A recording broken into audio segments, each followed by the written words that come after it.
Vishnupad Paramahamsa Parivajakacarya Stotra Shata Shri Srimad Divine Grace Srila Bhajacharanaravinda Bhakti Vedanta Swami Srila Prabhupada Ki Jai ISKCON Founder Acharya BBT Founder Acharya Seva the whole world Jagat Guru Srila Prabhupada Ki Jai Ananta Koti Vaishnavinda Ki Jai Grantaraj Srimad Bhagavatam Ki Jai Nitai Gaur Premanande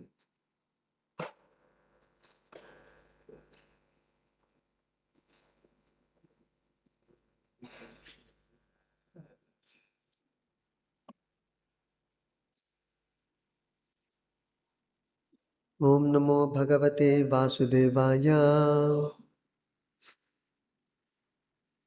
Om Namo Bhagavate Vasudevaya. Om Namo Bhagavate Vasudevaya. Narayanam Namaskritya Naram Cheva Narottamam Devim Saraswatim Vyasam Tato Jayamudhirayet Nashtaprayeshu Abhadreshu Nityam Bhagavata Sevaya Bhagavatyuttama Shloke Bhaktir Bhavati Naishtiki. Reading from Srimad Bhagavatam, Canto 9, Chapter 14, Text 21. Etau Uranakau Rajan Etau Uranakau Rajan Nyasau Rakshasva Manada Nyasau Rakshasva Manada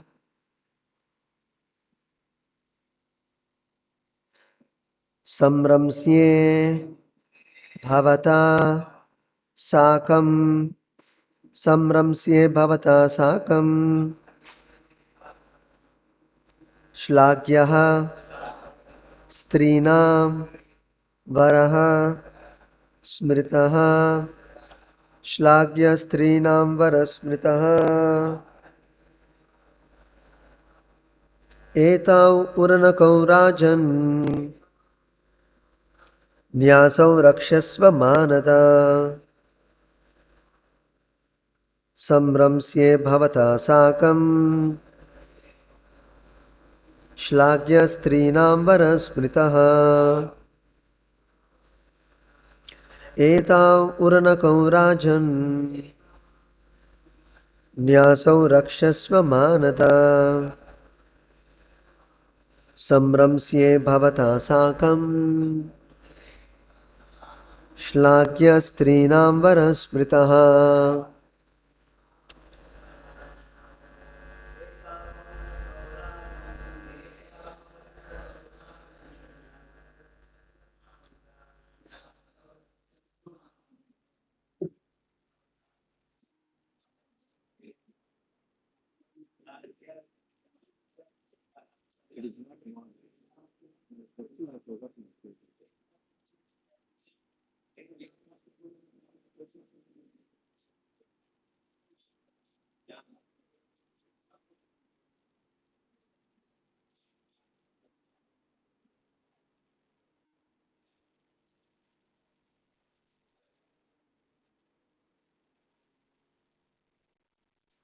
Etau, to these two Uranakau lambs, Rajan, O King Pururava, Nyasau, who have fallen down, Rakshasva, please give protection, Mahanada, O one who gives all honor to a guest or visitor, Samramsye, I shall enjoy sexual union, Bhavata, Sakam, in your company, Shlagyaha, superior, Strinam, of a woman, Varaha, husband. Smritaha, it is said. Translation and purport by His Divine Grace, Srila Bhajaranara Arvinda Bhakti Vedanta Swami Srila Prabhupada Ki Jai. Translation. My dear King Pururava, please give protection to these two lambs who have fallen down with me. Although I belong to the heavenly planets and you belong to earth, I shall certainly enjoy sexual union with you. I have no objection to accepting you as my husband, for you are superior in every respect. Kindly repeat the translation. My dear King Pururava, kindly give protection to these two lambs who have fallen down with me. Although I belong to the heavenly planets and you belong to earth, I shall certainly enjoy sexual union with you. I have no objection to accepting you as my husband, for you are superior in every respect.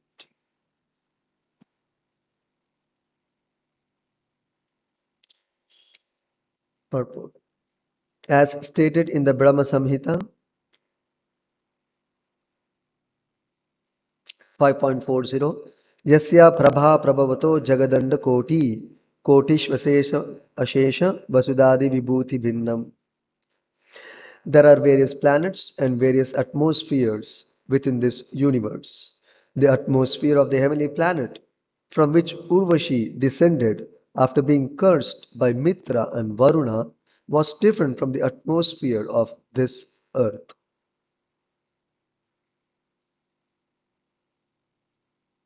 Indeed, the inhabitants of the heavenly planets are certainly far superior to the inhabitants of earth.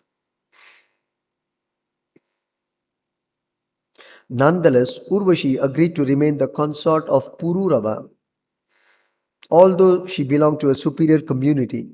A woman who finds a man with superior qualities may accept such a man as her husband. Similarly, if a man finds a woman who is from an inferior family but who has good qualities, he can accept such a brilliant wife as advised by Sri Chanakya Pandit. Stri Ratnam Dushkulat Api. The combination of male and female is worthwhile if the qualities of both are on an equal level. Thus ends the purport and translation to Canto 9, Chapter 14, Text 21 of Srimad Bhagavatam. ॐ अज्ञानतिमिरान्धस्य ज्ञानाञ्जनशलाकया चक्षुन्मीलितं येन तस्मै श्रीगुरवे नमः। नमो ॐ विष्णुपादाय कृष्णप्रेष्ठाय भूतले श्रीमते भक्तिवेदान्त स्वामिनिति नामिने। नमस्ते सारस्वते देवे गौरवाणि प्रचारिणे निर्विशेष शून्यवादी पाश्चात्यदेशतारिणे। जय श्री कृष्ण चैतन्य प्रभु नित्यानंद श्री अद्वैत गदाधर श्रीवासदि गौर भक्तवृंद। हरे कृष्ण कृष्ण कृष्ण हरे हरे, हरे Ram Ram Ram Hare Hare.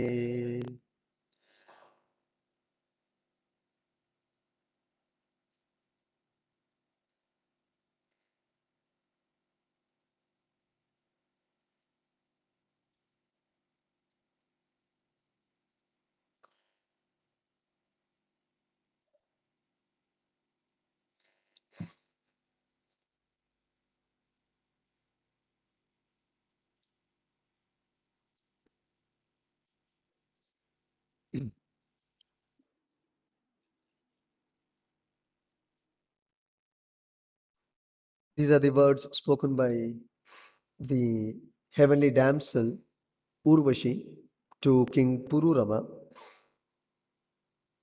who is one of the most prominent kings in the Lunar dynasty. or the dynasty of the moon. Etau Uranakau Rajan addressing the king Pururava. Etau Uranakau Rakshasva, please give protection to my two lambs, Nyasa, who have fallen down to earth along with me, because Urvashi belongs to the heavenly kingdom, but due to one curse, she was forced to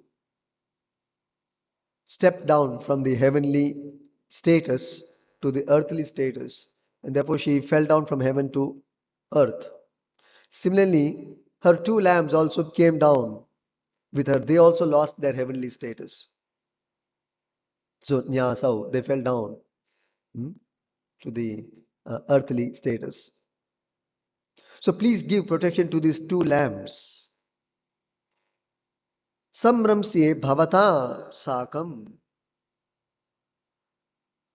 shlagya strinambara smritaha. I will certainly unite with you. Samramsye bhavata sakam. I will certainly give you company. I will unite with you. Shlagya strinam vara smritaha.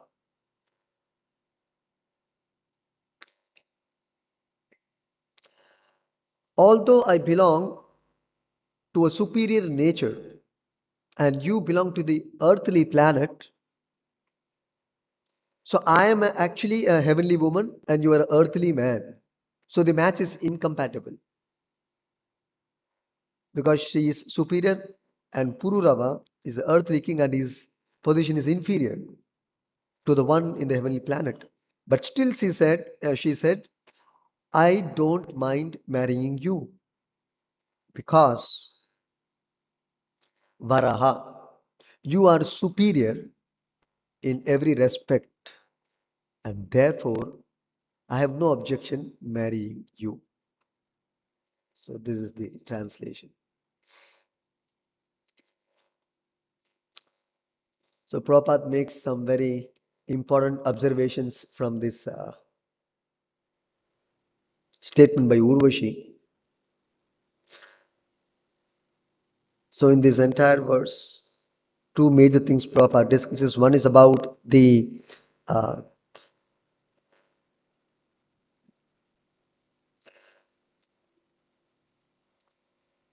varieties in the creation of the Lord, how every planet and every universe is filled with varieties. Vibhuti Bhinnam.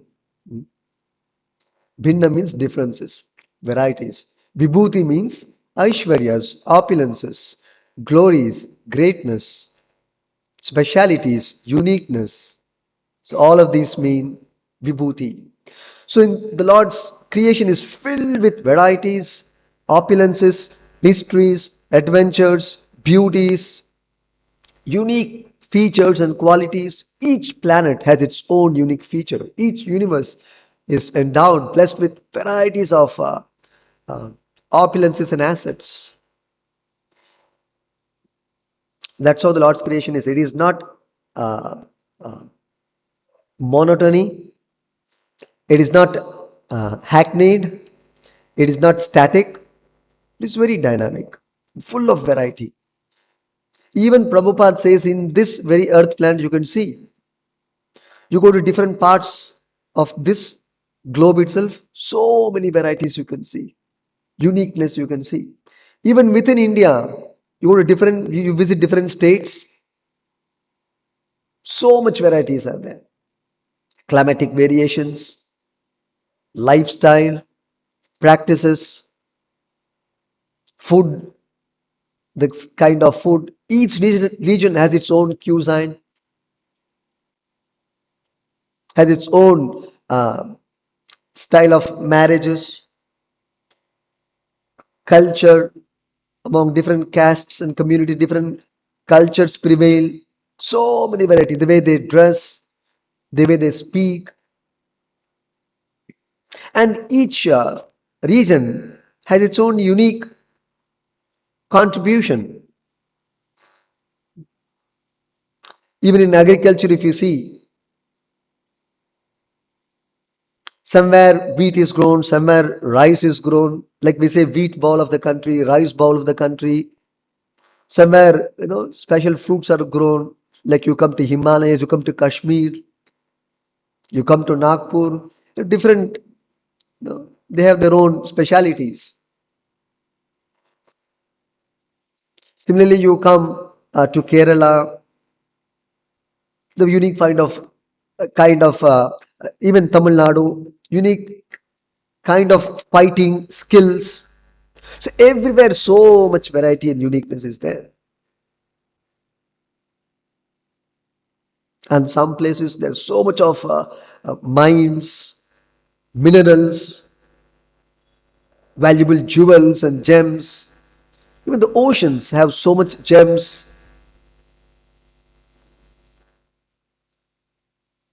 and jewels.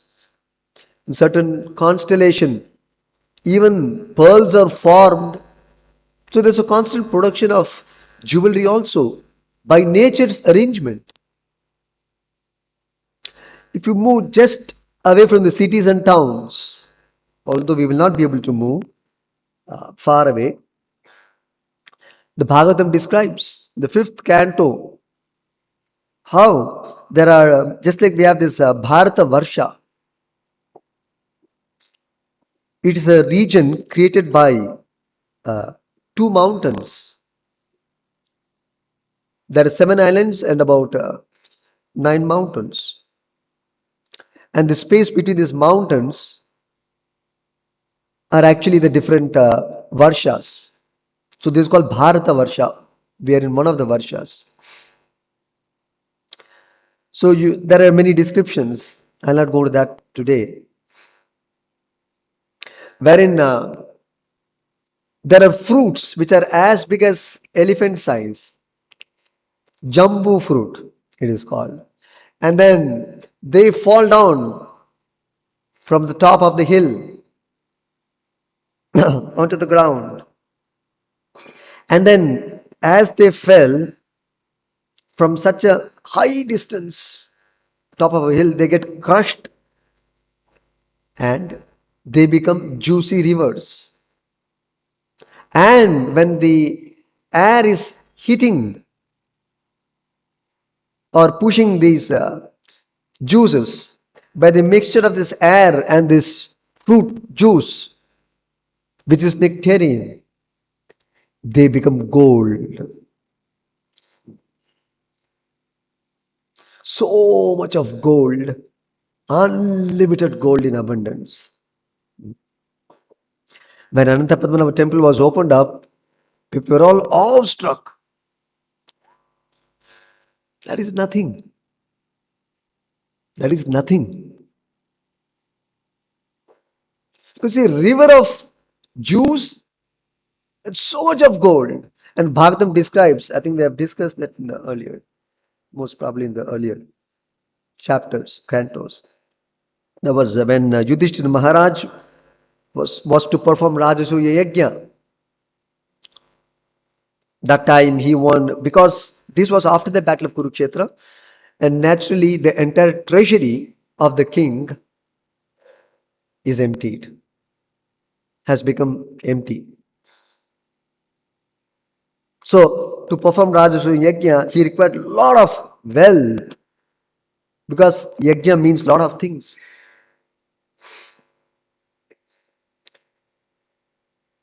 The performance of Yajna itself demands a lot of wealth. The ingredients to be used for the Yajna is not all easy to be procured. It requires a lot of wealth, and even if you have wealth, some of the ingredients are very rare. It's quite difficult to procure them, at least in Kali Yuga. And then you have to give proper dakshina to the brahmanas and satisfy them. Otherwise, after performing the entire yajna, if brahmana is not satisfied, then you don't get the yajna phala.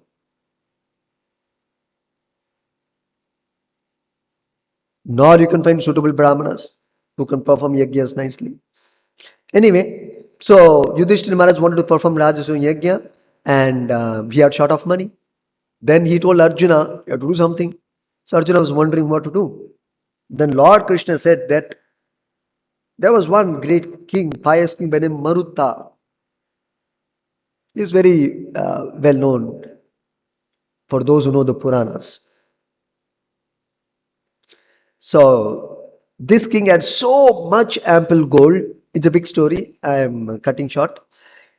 It's so much gold with him that after the performance of every yajna, he would profusely distribute gold to the brahmanas, golden plates, gold articles to the brahmanas.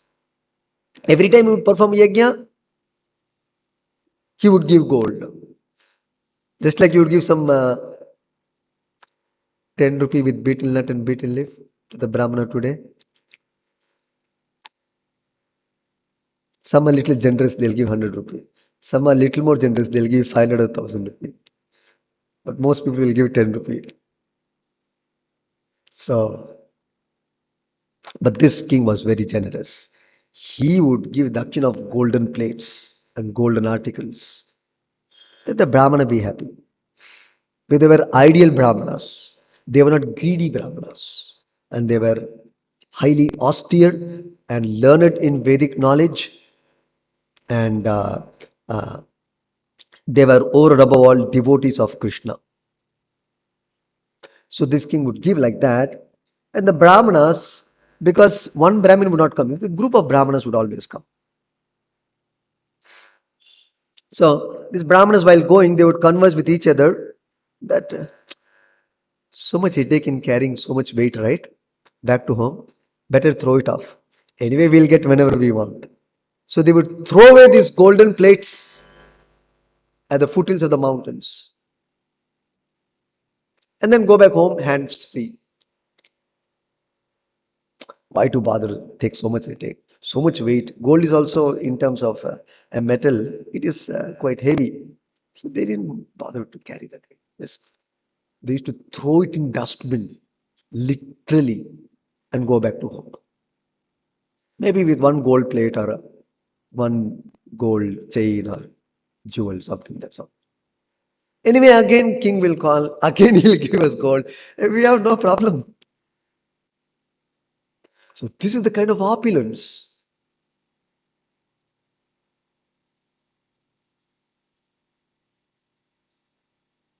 This is in the earthly kingdom. Not even in heaven. We're not talking Swarga. We're talking about Bhuloka. I can tell you the location if you want. You can search. But after Bhagavatam class. Okay. It is there in Bhagavatam. No secret. It is all there. Prabhupada is being kind enough to reveal. But we have much better secrets which we will share also. Then, in the Bhagavatam, again, in the 10th canto, summary of which Prabhupada gave in Krishna book, Prabhupada explains that so much opulence was there during Lord Krishna's time that the Gopas and Gopis in Vrindavan, when there was a festival, when there were lighter moments, they would also have sports, fun. Everything is there in Krishna consciousness, but Krishna is the center. So they would throw butter on each other. They would throw butter on each other and have fun like that. Can you imagine? What is the cost of 1 kg butter today? What is the cost of 1 liter ghee today? 600 rupees? 700? If you want cow's ghee, it will be about 800 rupees. Actually, it's about 3000 rupees if you want Bilona cow ghee. A2 Bilona cow ghee if you want. Per liter it is 3000 rupees. You get RG ghee for 250 rupees also. Which is, the top layer is ghee, rest is dalda. But you'll get the fragrance of ghee. Jai Krishna Balaram Gaurnitai. Prabhupada ki jai. So look at the fragrance of ghee. At the end of the day, you want the fragrance of the ghee when you put it in your tongue.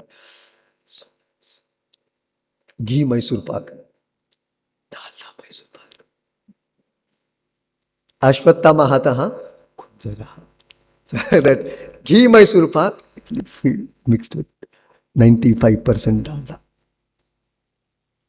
That is called RG ghee.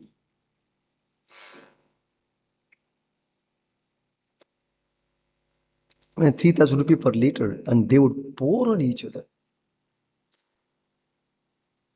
This was the opulence of Nanda Maharaj and their Vrajavasis. Simply by having cows, kind of unlimited material wealth also. Forget spiritual wealth. And then with that wealth derived from the cows and bulls who are unnecessarily getting slaughtered today, we are killing all our material assets also and killing our punya also. Both ways we are becoming bankrupt today. So these Vrajavasis, when Krishna was born or made his appearance in Yashoda's house, so many gopis came to see Krishna in Yashoda's. Yashoda Bhavan, Nanda Bhavan, Yashoda Bhavan in Mathura, in Gokula, sorry. So when they came to see Krishna, they were adorned with full of gold jewelry, from Shiraha to Pada. From head to toe, they were covered with heavy with gold jewelry. All that richness simply by taking care of cow and agriculture and bulls. Today, when the share market will crash down, nobody knows. When the country's GDP will crash down, nobody knows. And here, even ordinary persons who are taking care of cows were so super rich. By the by, even today, even the dollar value is based on gold, by the by. And that gold, of course, was so much available even in village like Vrindavan. Forget America. The village people had so much of gold. That's because of taking care of cows, bulls, and agriculture. This is the Vedic system. So the point here is, so much of opulence was there. Again, when Krishna was there was the Samantaka jewel, there was the Chintamani stone, so much of material opulence. Even today, it is there but concealed. Vasudhadi Vibhuti Bhinnam. The earth, the sky, the water, everything is filled with opulence. We have no idea. We will not be allowed to enter into the zone of opulence unless we are purified. We will not be allowed to touch those opulences and enjoy those opulences unless we are purified and blessed by the Lord. So we just have to struggle and struggle to make our day. But for those who are pious, without struggle, it will search and come to them. Sometimes we see some people, they don't do much work. But they are simply rich, simply intelligent. They don't break their head memorizing. They don't break their head. They just read. It is all in their head. They just go for 4-5 hours work. They are very wealthy. These are all the effects of being pious and following the Vedic standard of life. But those who are not pious, they struggle 16 hours a day, 18 hours a day, and still struggle to make their day. Bad relationships, all effects of karma.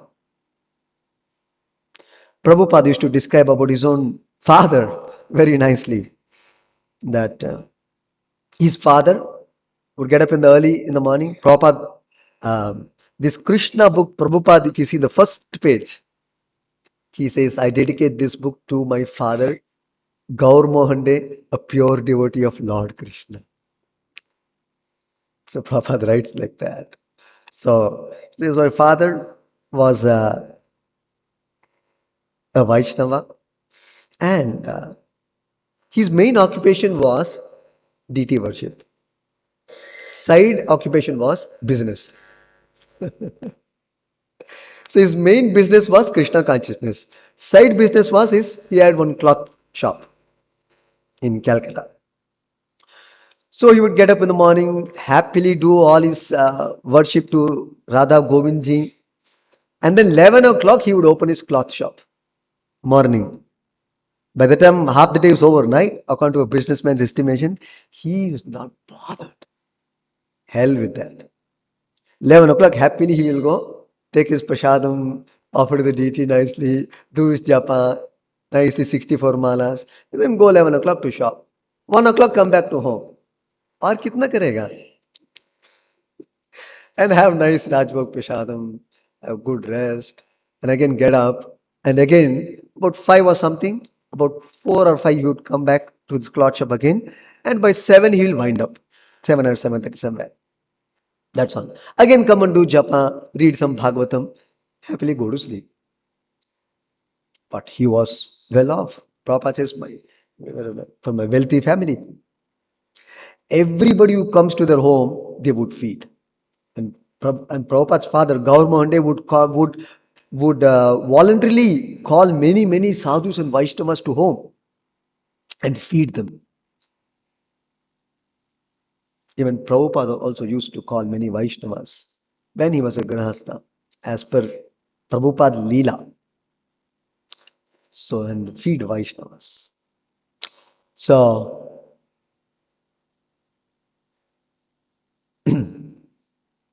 he was not very much worried about business and all these things.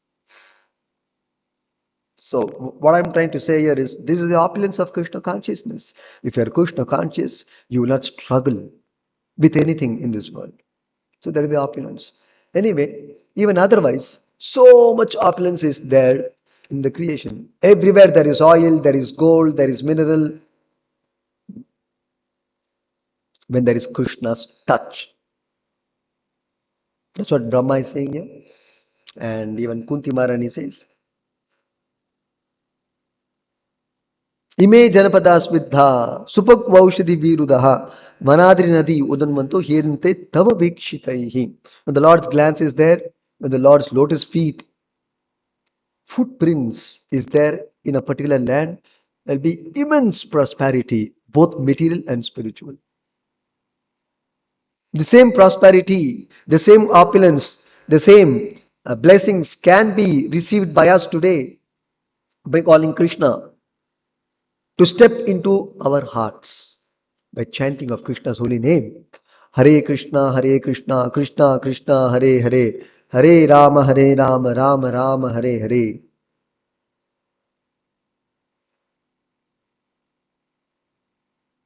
So, if you allow Krishna to be seated in your heart, then Krishna can do wonders. So,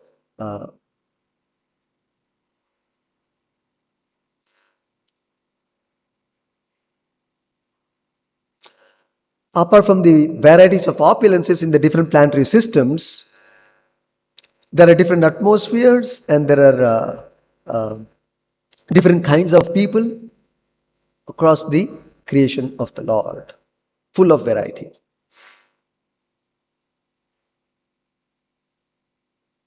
So that's what Prabhupada goes on to explain, that in the heavenly planets, people are more in Sattva Guna. And in the earthly planets, it's mix of Rajoguna and Tamoguna. And in the lower planetary systems, it is predominantly Tamoguna. So Sattva Guna is mix of Rajas and Tamas here in earthly planet, and in the lower planets it is predominantly Tamoguna. But little Sattva is always there, small percentage. Accordingly, so these three modes, Sattva, Rajas and Tamas, is there in all the universes. Whichever planet you go, these three gunas are having its influence among people, among planets, everywhere it is there. But the dominance may be different. Somewhere it is Satguna, somewhere it is Rajoguna, somewhere it is Tamoguna, mix of all these things. Similarly, among people also, some are predominantly Sattvic, some are predominantly Rasic, some are predominantly Tamasic. But the mix of other two gunas are also there. So Urvashi, she belongs to the heavenly planet, supposed to be more Sattvic. But nonetheless, there is Rajasic and Tamasic qualities also. So she is a woman with a superior quality because of the virtue of taking birth in heavenly planet. So people who take birth in heavenly planets, they are naturally very pious and virtuous. Otherwise, they cannot take birth in heavenly planet. They'll take birth in earthly planet, or if they don't have sufficient punya, they'll take birth in lower planetary systems or lower species. So your birth, specific birth in a specific body is completely determined by your karma. And the kind of guna which you will possess, whether you will be sattvic, rajasic, tamasic person, also is dependent on your karma. Karma means the deeds which you perform. Karma is not what God has given you. Most people think that, oh, God has given me the karma is what you perform with your body, mind, and words. Therefore, the karma is fully in your hand. God is not responsible. We are fully responsible for our karma. Therefore, we are fully responsible for we being sattvic, rajasic, or tamasic. Similarly, what you attract towards you, whether you attract sattvic people towards you, you attract rajasic people or tamasic people, also is your karma. Sometimes you see, I always meet with bad people. I always meet the wrong person in my life. That means tamasic person. That means sinful person. He somehow never gets to meet a right man in his life, right person in his life. Unfortunate.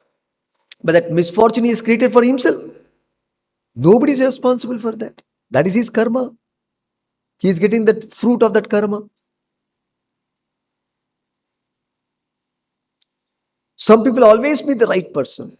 Everything goes fine in their life. Sattva, punya. For some people, all decisions go wrong. Again, unfortunate. For some people, all decisions go right by good fortune. Because of the past deeds, God has blessed them with right decision-making skills. But these equations are more complex. It is just not right decision-making skill alone. It also requires God's blessings. Because you may have a decision-making skill, but still you can slip off and make a wrong decision and lead to collapsing an entire business, entire empire, entire company. You can see the CEOs. All decisions will go fine. And the company started rising up, rising up, rising up. But one wrong decision, all the advancement what is made is crashed down by one wrong decision. Why? So that is why ultimately God's hand is also important. God's blessing is also important. And when the good karma fruit will come, when the bad karma fruit will come, you don't know. So long the good karma fruit had been building up the company, and the big bad karma fruit has collapsed the company. But when it will come, nobody has any idea. So, varieties of people are there. As far as this verse is concerned, if you have taken birth in a very affluent family, aristocratic family, rich family, royal family, zamindar's family, is your past punya.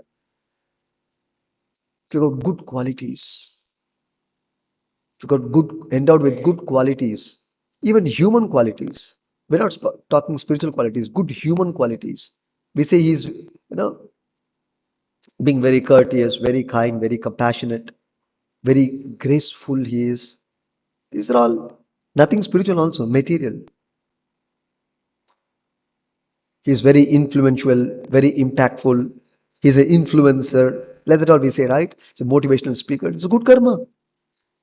It's a good karma, it is. Nothing more. Similarly, somebody is, always negative in his thinking, always doubtful in his approach, always unenthusiastic, lethargic, procrastinating, no energy, no good qualities are found in him. It's tamasic. It's bad karma. And you don't have control over these things. Hmm? These are all decided by your past work. Present times you can work to improve the future of yourself. The past cannot be changed, the present cannot be changed.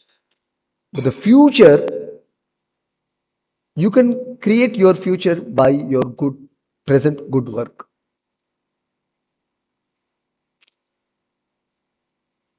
So you cannot change the person, whether man or woman, in general. It is more or less fixed. So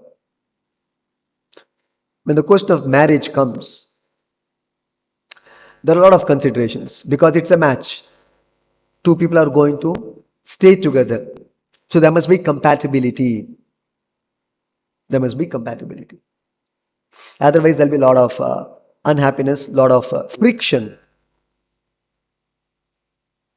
Daily mini Ramayana Mahabharata will happen.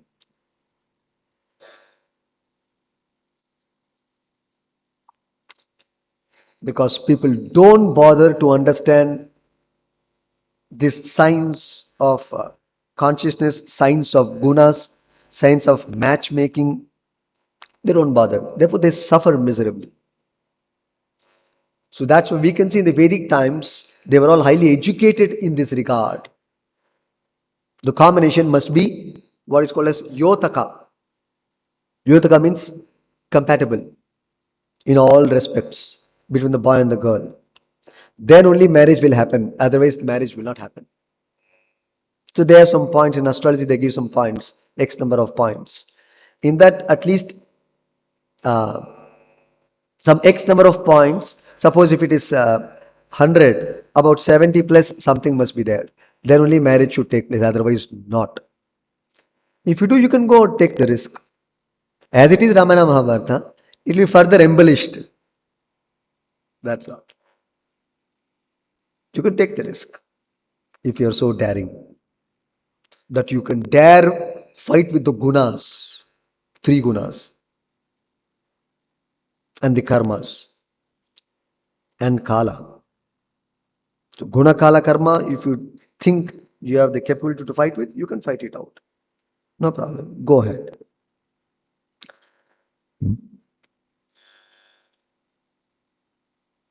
So horoscope match is very important in a marriage.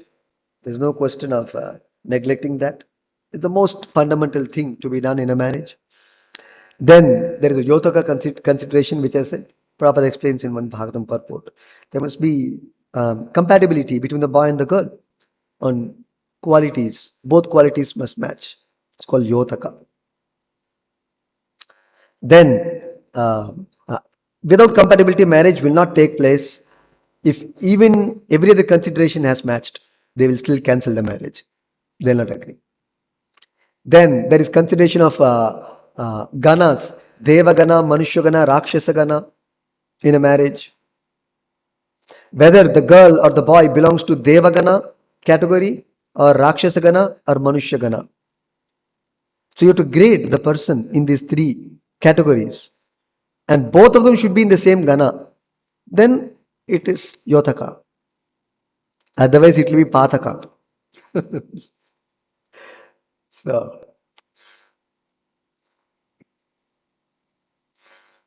Devagana means heaven, endowed with heavenly sattvic, highly sattvic, heavenly nature.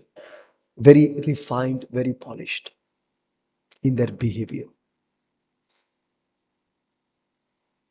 Very refined in their behavior. in their culture, in their dealing. Is Devagana. Manushagana is mediocre. Rakshasagana is, we see that also in people, right? Imagine if Devagana and Rakshasagana marry each other, how it's going to be. Terrible it'll be.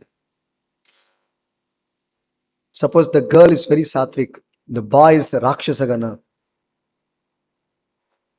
What all words he will use? Cannot even use those words. Sometimes we wouldn't have heard. Sometimes we say, not even heard these words in my life. Where are these words coming from? Where did you pick up these words from? You shut up and keep quiet. You don't know anything. And that fellow will argue. Or the other way around, reverse also. So, but the boy is from a Devagana and the girl is from a Rakshasagana. So imagine how it's going to be. Both same only. This way or that way or this way. So it's a total mismatch.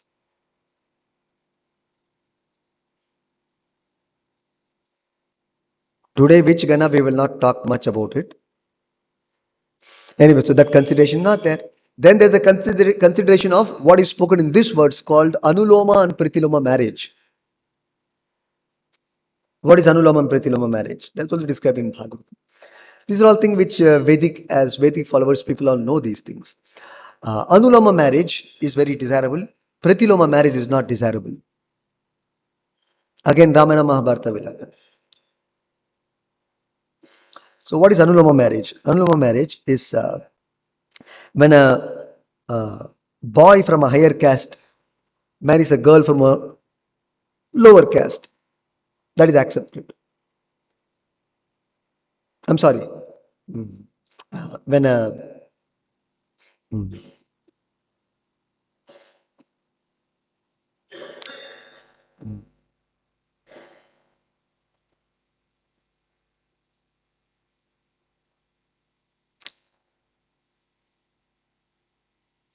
yeah, correct. No, sorry. When a boy from lower caste marries a girl from a higher caste, then correct. That is pratiloma, and the other way around is anuloma marriage.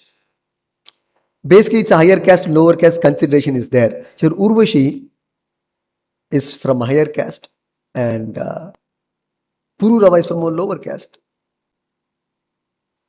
But still, Urvashi is saying, I have no objection to marrying you because you still possess superior qualities. Therefore, that will overrule the normal anuloma vinuloma clauses. Generally, same caste people should marry. For that, varnashtama should be in place. There's no varnashtama, then there's no meaning to this anuloma pritiloma marriage. It is varna sankara marriage because varna sankara population. So today we can't have these considerations. It's very difficult to have these considerations. High caste, low caste. There's no meaning of caste only today because everybody is casteless. You cannot designate which caste the person belongs to. That means no caste means basically it means no quality, no character. Because Varna decides the quality and character of the person. So people don't have this scientific basis. They think it's all by birth. It is by character and quality and karma what one performs. So one is designated so. And the mismatch will never happen. Ideally, in the Vedic system, when Garbhadana Samskara was prevalent, Varnashtama was very strictly practiced. Then the same Kula parents will give birth to the same Kula child only. But due to Varna Sankara, there is mismatch. But in any case, the criteria always remained. You should always go ultimately by the character, quality, and his capability. Ultimately, that consideration is always there. It will always overrule all the birth possibilities. It's a general possibility I spoke about. A Brahmana son will necessarily be a Brahmana, 100%. A Kshatriya son will necessarily be a Kshatriya, a warrior, a spirited, powerful person. He will not be a Shudra, being afraid. A Kshatriya will never give birth to a Shudra.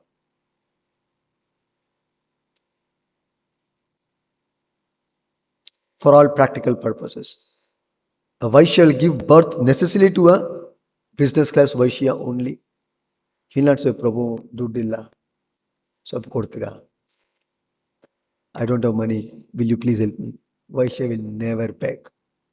Then he is not a Vaishya, he is Shudra. The Shudra will also give birth to a Shudra.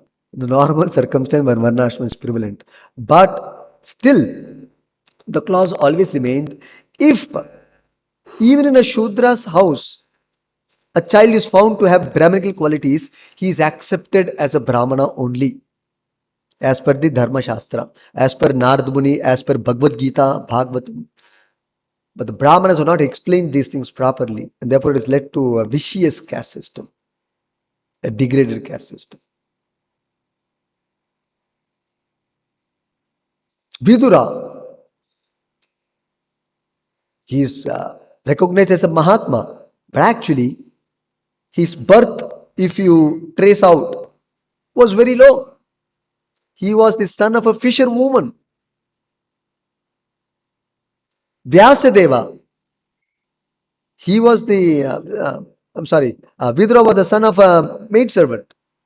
Vyasadeva, to create Veda Vyas, was the son of a fisherwoman. But still, his birth is glorious because the combination was glorious. That's what Prabhupada quotes here. Stri Ratnam Dushkulad Api. There's a very famous verse in the scriptures.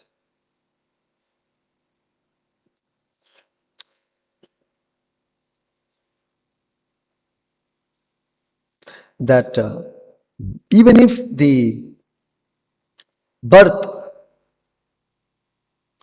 of a particular child is from a low family, but if that child, be it a boy or a girl, has superior qualities, then he or she can be accepted as one's spouse. Disregarding the birth consideration. So somebody is taken birth even in a Shudra family, but the girl is very good, good qualities, good character, she can be accepted. She can be accepted. That's how we see Parashara Muni. The combination of Parashara Muni and Satyavati led to Veda Vyas. Because Satyavati was very cultured. She was the daughter of a fisherwoman. Father was a fisherman. But she had good character, good qualities. So Parashara Muni, father of Veda Vyas, accepted her. He is a rishi. He is an authority in the Vedas. Yet he accepted the Shudra woman because she had good quality and character. Vice versa also. If the man happens to be from a Shudra family also, and the girl happens to be from a higher caste, but if the man has got good character and quality, that marriage can happen. It is still accepted, apart from the Varna consideration, or the caste, or the birth consideration. That is also there.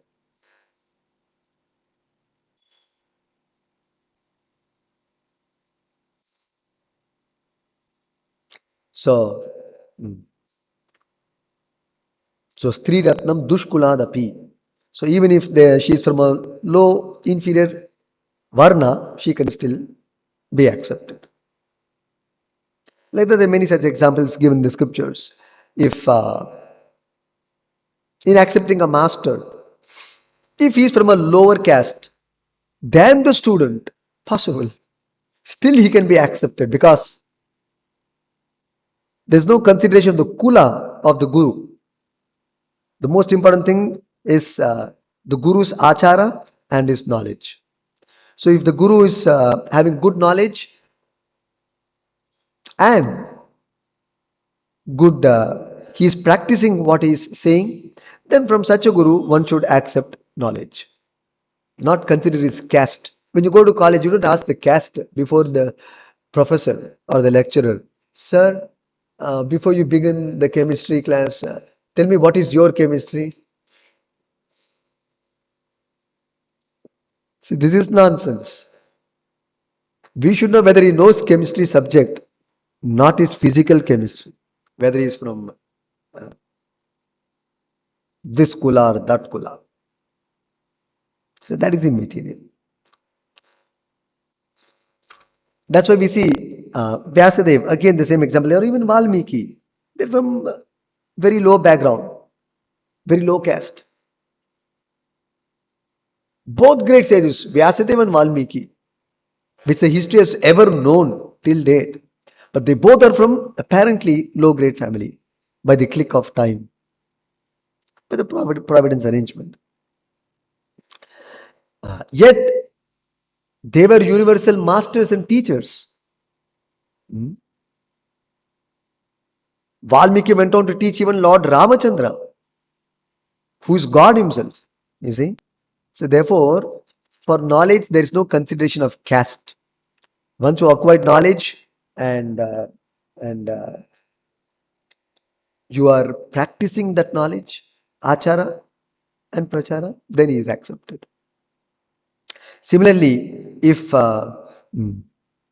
gold is found even in a drainage, you should pick it up, wash it and pick it. Don't say, oh, this is in drainage, I'll not take. At least that nobody will say. But the gold doesn't become contaminated because gold is pure metal, doesn't become contaminated. It has got its intrinsic quality like that. Similarly, when there is a mixture of poison and amrita, amrita never mixes with poison, by the by. Therefore, you can extract the amrita from the poison and use it for your benefit. So, like that, when good qualities are found, we should take benefit of that, not just the caste consideration and the low birth consideration. So that's what Urvashi is saying that although her combination and union with Pururava will be Pratiloma because she is of a higher caste. So girl of higher caste, boy of a lower caste, that is Pratiloma. Boy of higher caste, girl of a lower caste, that is Anuloma. So she's saying this is not very desirable, but still I have no objection because you are superior in every respect. So, so when we follow the Vedic standard, then even though life in this world is always full of challenges and miserable, to some extent one can sail through. That is the idea. As it is, so many problems are there, and you want to add up more and more problems, then that is not very desirable. So therefore, the selection must be very cautiously done. The selection of a boy and a girl must be very cautiously done so that there is compatibility between the ganas, the yotaka consideration, and the caste consideration, all these things. But in Kali Yuga, it's very sad. There is no training whatsoever. There's no Garbhadana Samskara. Parents are not trained giving birth to a uh, uh, good progeny. So therefore, it is a very unfortunate situation. So none of these considerations will make sense today. And therefore, most of the marriages are ending up in divorce also, Prabhupada says. Most of the marriages are ending up in divorce because no such considerations. Varnashrama is broken. The considerations are disregarded. What is the position then? Total pandemonium. So it's simply miserable. The only solution now is at least people should become Krishna conscious because Varnashrama to set up will take a lot of time. Not by birth consideration, but by guna karma, quality and work consideration is what Krishna said. People have misinterpreted wrongly. So, so Varnashrama is to set up, so that will take a lot of time. So that's why Krishna consciousness is another route. That if the population takes up to Krishna consciousness seriously, you can transcend even Varna considerations and have a more or less peaceful life.